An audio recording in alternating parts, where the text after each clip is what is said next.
All right, everyone. Right now, there's a hashtag going around Protect Julian. What's happened is that there were rumors that he was going to get kicked out of the Ecuadorian embassy finally.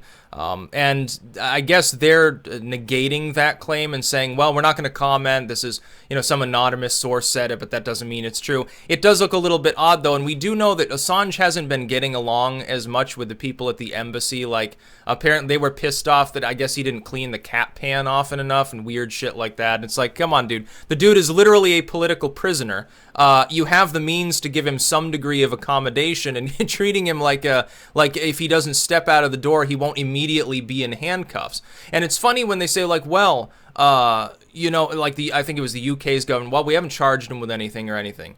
And it's like bullshit, because if he were to leave the building, he would immediately be thrown in the back of a van. That's basically what it boils down to. Now, people are trying to organize to protect him. I'm thinking to myself, why haven't there been ongoing protests here anyway?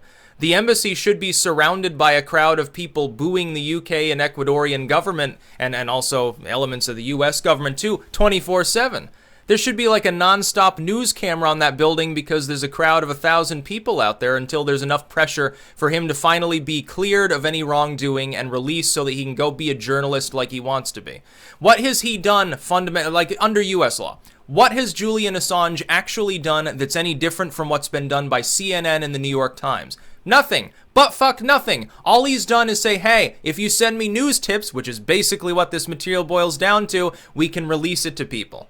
And of course, oftentimes, WikiLeaks does redact for security purposes. They're acting exactly the same as any other journalistic outlet, but people have a stick up their fucking ass about Assange and have for a long time. The Republicans fucking hated the dude when he was releasing stuff about Iraq.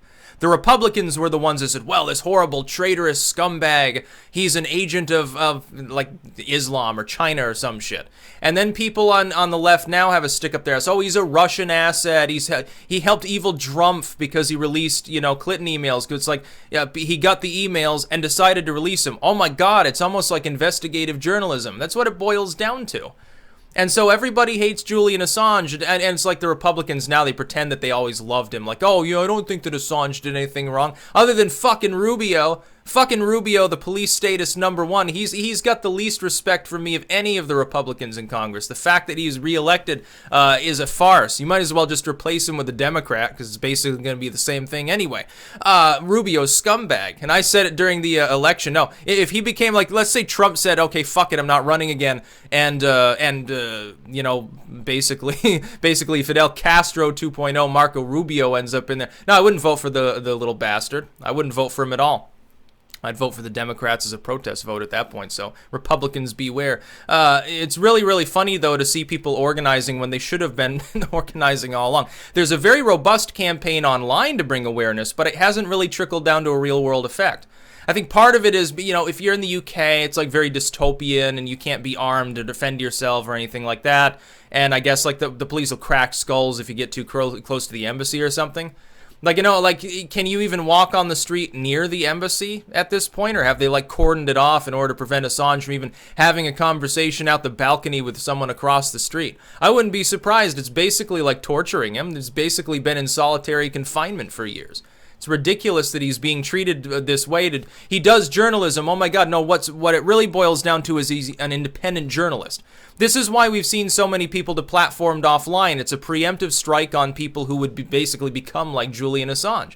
People who want to go like a Lauren Southern or a Gavin or InfoWars. People who are going to go out in actual real life, gathering news that can then bypass the legacy media. It's different from the sort of analysis that somebody like myself does. I don't go out and get the hot scoop, so to speak, but there are people that do that, and they've been disproportionately the ones hammered. Oh my God, they're extremists because they're, recording with an iPhone. Look at Tommy Robinson. Look at what happens to him. He fucking records outside of a trial, and then he gets his kangaroo court case himself, gets thrown into solitary for a month. They release him because it's bullshit, and now they want to put him on trial again. Meanwhile, YouTube does everything but ban him, basically. Everyone else has, so he can't even tell his side of the story. And despite the fact that they've basically eliminated him from the lamestream internet, he's still one of the most popular topics of the internet. It must be very funny to get to that pinnacle in life where everyone's talking about you and you can't even say anything in response. You literally, you must become a person of faith at that point, because you got to have faith in the people that support your work and know what they're talking about to defend you. Like Tommy Robinson can't defend himself. Julian Assange can't defend himself. He's not able to. He's not able to tell his side of the story and say, look, these claims that they're making are bullshit. Like Sweden was trying to get him in on, like, what was it, rape charges or something. They dropped that because it was bullshit.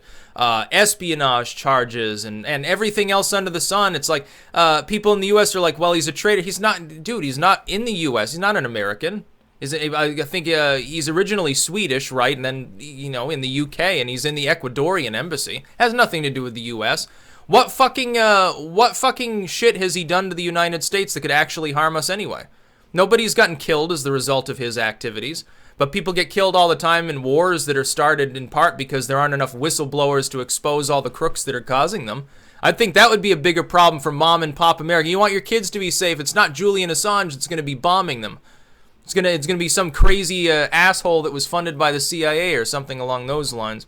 So yeah, those are my thoughts on it. People should attempt to protect him. There should be some protesting going on right now.